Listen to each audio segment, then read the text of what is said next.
23 तारीख को हम आईएनएस सबमरीन वाजिर को जो है कमीशन कर रहे हैं इंडियन नेवी में। सबसे पहले तो रोल्स और रीच हमें बताइए आईएनएस वाजिर की।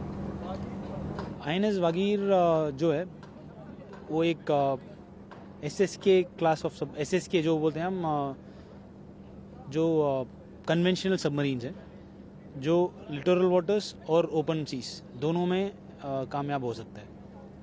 तो वागीर बहुत closer to the shore and mid ocean कहीं भी डिप्लॉय हो सकती है। सर आईएनएस वागीर का जो रोल्स ऑपरेशंस में कैसा रहेगा, अगर हम जाके देखेंगे तो ऑपरेशंस में कैसे रोल करेगी आईएनएस वागीर? आईएनएस वागीर जो है वो जो भी असाइन रोल्स सबमरीन्स के होते हैं, जो रिकनेसेंस हो, जो प्रेजेंस मेंटेन करना हो या अटैक हो, वो रिक्वायरमेंट हो, जो नेवी का रिक्वायरमेंट है और देश का रिक्वायरमेंट है, उसको पूरे करने के लिए रेडी रहेगा। ये हमारी सर 5th कालवेर जो है सबमरीन है ये, तो हम लगातार आत्मनिर्भर भारत की तरफ बढ़ते जा रहे हैं, उसी का एक उदाहरण भी है ये। कहता है आत्मनिर्भर भारत जो है लगातार बढ़ते जा रहा है, हम कई वेपन्स भी बना रहे हैं आत्मनिर्भर भारत के अंदर। ये आत्मनिर्भर भारत की डायरेक्शन में एक बहुत बड़ा स्टेप है, क्योंकि ये जो 5th जैसे आपने बोला था कि 5वीं कलवरी क्लास सबमरीन है। पहले तो सबमरीन जो हैं वो फ्रेंच टीम ऑन बोर्ड रहती थी और वो बनाते थे। उसके बाद धीरे धीरे इंडियन कंस्ट्रक्शन शुरू हुए और ये गर्व की बात है कि ये जो वागीर का जो कंस्ट्रक्शन है वो कम्प्लीटली डन बाय एमडीएल ने जो पूरा कंस्ट्रक्शन किया और ओवरसीइंग भी इंडियन नेवी ने किया। तो ये कम्प्लीटली डन इंडियन पूरा आत्मनिर्भरता के बहुत बड़ा स्टेप है, क्योंकि बहुत एक आध ट्रायल्स छोड़ के बाकी सारे ट्रायल्स भी नेवी और एमडीएल ने साथ में मिलकर के किया है।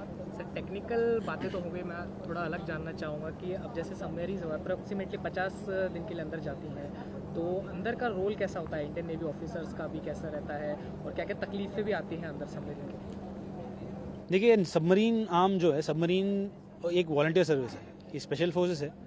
तो लोग जो आना चाहेंगे वही आ सकते हैं, और वो वॉलंटियर करने के बावजूद भी उनके कुछ मेडिकल टेस्ट, कुछ साइकोलॉजिकल स्क्रीनिंग सब होते हैं। तो उसके बाद ही हम सबमरीन में भर्ती होते हैं।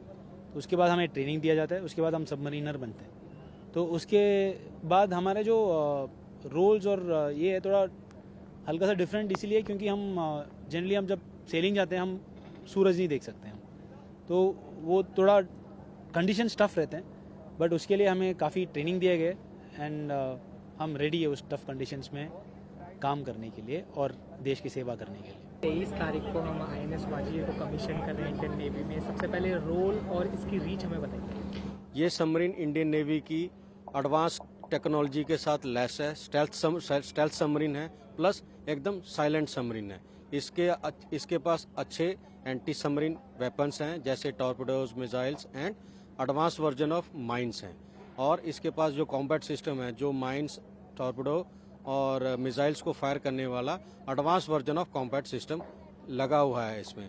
प्लस इसके पास एडवांस वर्जन ऑफ सोनार्स हैं, जिसकी ब्रॉडबैंड और नैरो बैंड क्षमता बहुत अच्छी है, बहुत अच्छी रेंजेस मिलती हैं। प्लस इसके पास advance version of radar system है। सर आपने कई सारे फीचर्स के बारे में बताया, तो ये सारे आत्मनिर्भर स्कीम के अंदर ही बनाए गए हैं और भारत में ही बनाए गए हैं? हाँ जी, ये सारी इंडियन टेक्नोलॉजी है और इसमें कोई भी शंका नहीं है कि इनकी मार्क कम है, इसकी मार्क बहुत ज़्यादा है। तो ये सर 5th सबमरीन हम बना रहे हैं, अब आगे जाके और कितने आत्मनिर्भर स्कीम के अंदर जो है बनाने वाले हैं? As if now Indian scheme के हिसाब से ये सेकेंड लास्ट सिस्टर सबमरीन है। 6th का ऑलरेडी एमडीएल में मजगान डॉक में काम चल रहा है, जो शॉर्टली ही अपने सरफेस ट्रायल्स करने स्टार्ट कर देगी। सर ऑपरेशंस के टाइम पे ये सबमरीन्स कितने दिन तक अंदर रहती हैं और कैसे ये ऑपरेशंस करती हैं अंदर? सर ये सबमरीन एज इफ जो हाई कमांड से डायरेक्टिव्स आते हैं उसके हिसाब से ही ये डिप्लॉयमेंट होती है। प्लस अगर हम 30 डेज के लिए ऊपर से डायरेक्टिव ऑर्डर्स आए हैं कि आप 30 डेज का डिप्लॉयमेंट है, तो हम 30 डेज के हिसाब से अपना dry ration, fresh ration, plus जो हमारे ऑन बोर्ड फ्रेश वाटर एक बार में लोड कर लेते हैं। और एज इफ नाउ जो सबमरीन्स हैं फ्रेश वाटर अपना खुद बनाती हैं और इसमें ऐसा रहता है कि हम फ्रेश वाटर हर रोज ज़्यादा कंजप्ट नहीं कर सकते, हमको प्रिजर्व करना होता है। तो हम हिसाब से हमको ट्रेनिंग दी जाती है।